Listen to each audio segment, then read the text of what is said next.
Assalamualaikum warahmatullahi wabarakatuh.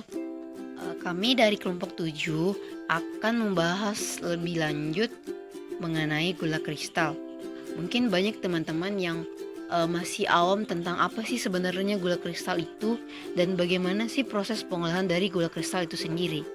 Sebelum kita melangkah lebih jauh mengenai gula kristal, sebelumnya saya akan memperkenalkan teman-teman saya sendiri, teman-teman dari kelompok saya. Pertama ada Yuliana, saya sendiri, ada Sulfi, ada Andi Ulfa Hardianti, ada Rashifa Ramadhani Al-Wahhab, dan terakhir ada Anugrah Safini. Selanjutnya kita akan membahas tentang apa sih sebenarnya gula kristal itu, apa sih definisi dari gula kristal itu sendiri. Jadi gula kristal putih adalah gula mentah yang telah mengalami proses pemurnian untuk menghilangkan molase sehingga gula kristal berwarna lebih putih dibandingkan gula mentah yang lebih berwarna kecoklatan. Nah, gula kristal ini dia memiliki ciri-ciri tampilan yang cerah, putih bersih, dan kristalnya lebih kecil dan lembut. Gula jenis ini umumnya dipakai pada industri makanan, minuman, dan farmasi. Jadi gula kristal ini dapat dikatakan dia jenis gula yang bisa digunakan baik untuk produk pangan maupun produk non pangan. Selanjutnya kita melangkah ke sumber atau bahan baku yang digunakan pada proses pembuatan gula kristal. Pertama ada tebu.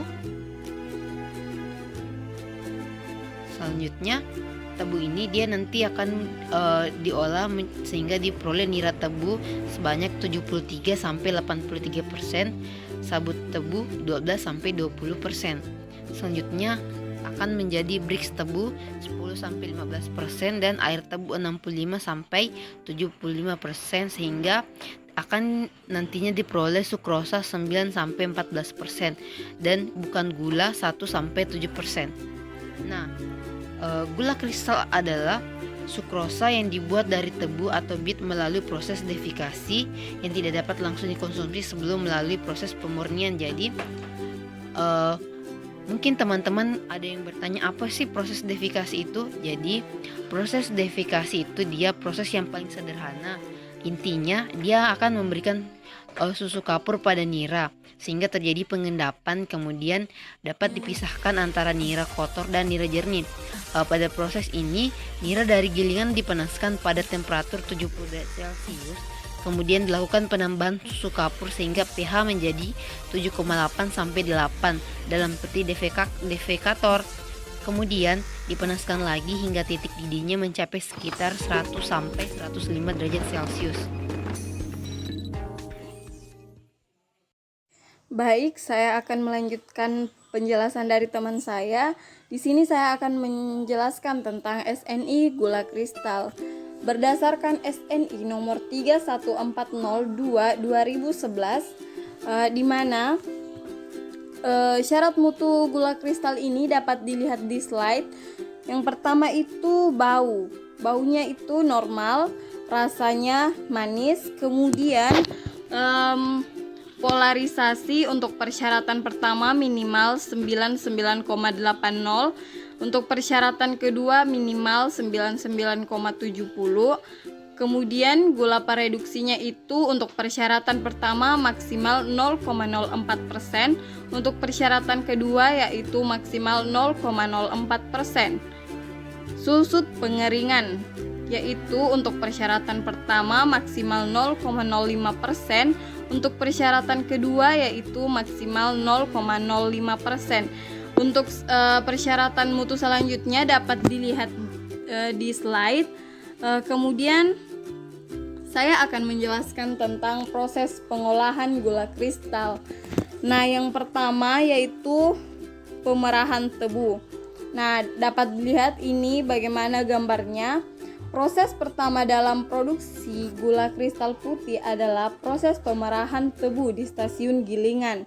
Kegiatan ini bertujuan untuk mengambil nira sebanyak-banyaknya dari batang tebu dengan menekan kehilangan nira dalam ampas seminimal mungkin.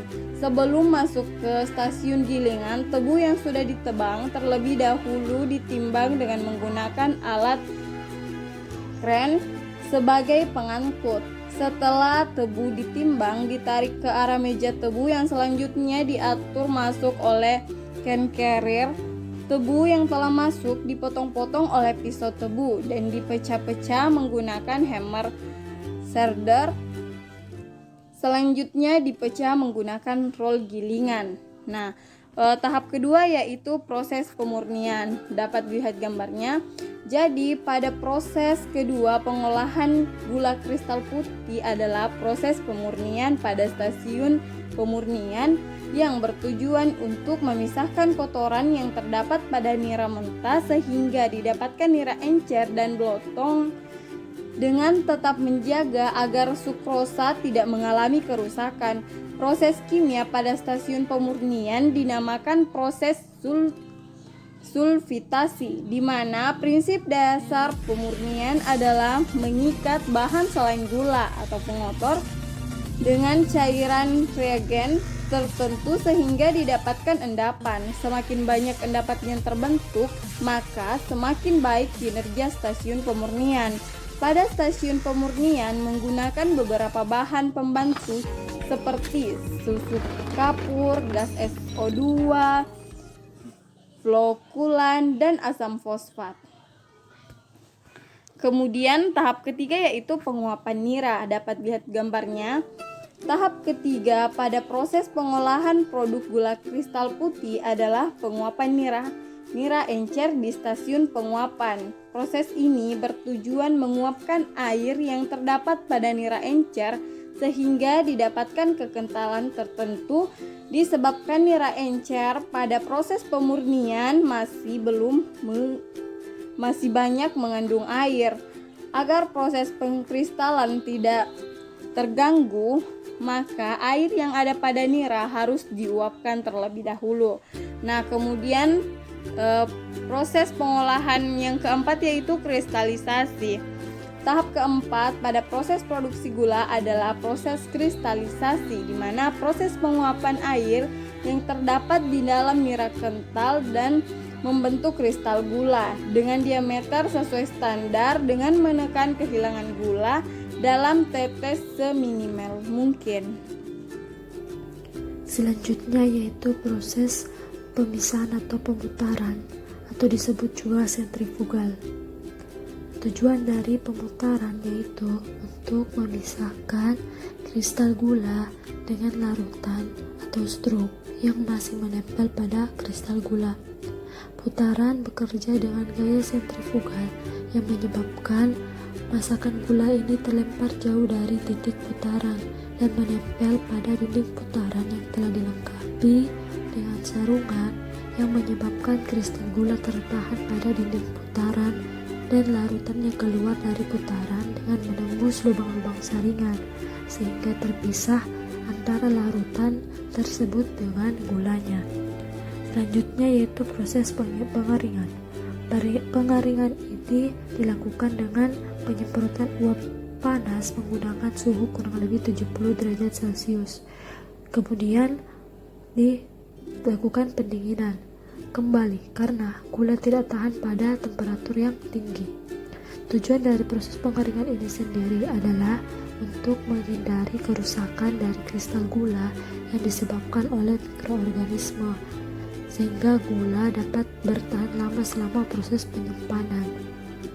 Selanjutnya yaitu proses pengemasan, di mana gula yang telah bersih dari besi yang terikat di dalamnya ini masuk ke dalam sugar bean.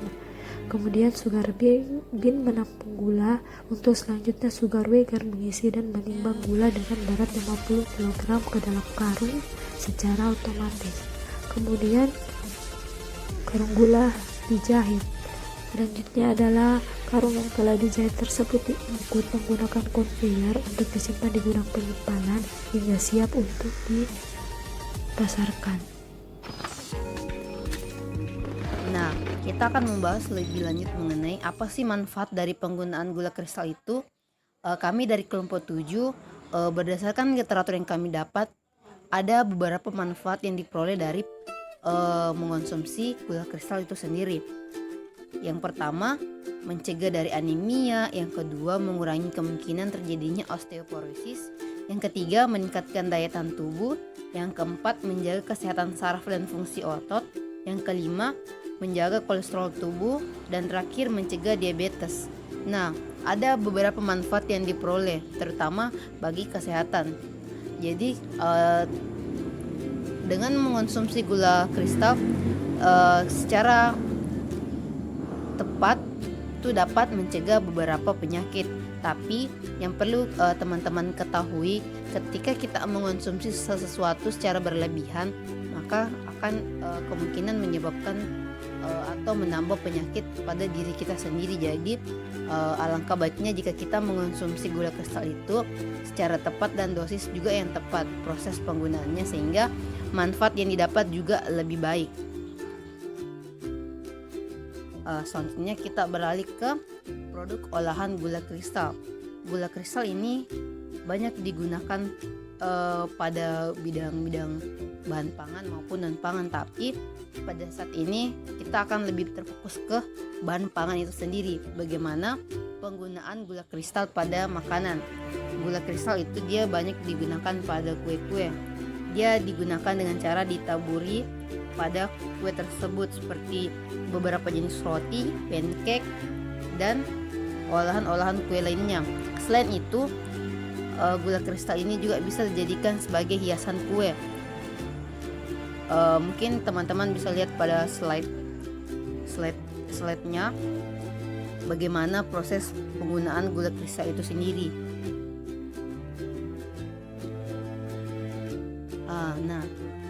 Sekarang kita telah berada di penghujung. Terima kasih, kami dari kelompok 7 mengucapkan terima kasih yang sebesar-besarnya dan mohon maaf apabila ada kesalahan, itu murni dari kami sendiri. Sekian dan terima kasih. Wassalamualaikum warahmatullahi wabarakatuh.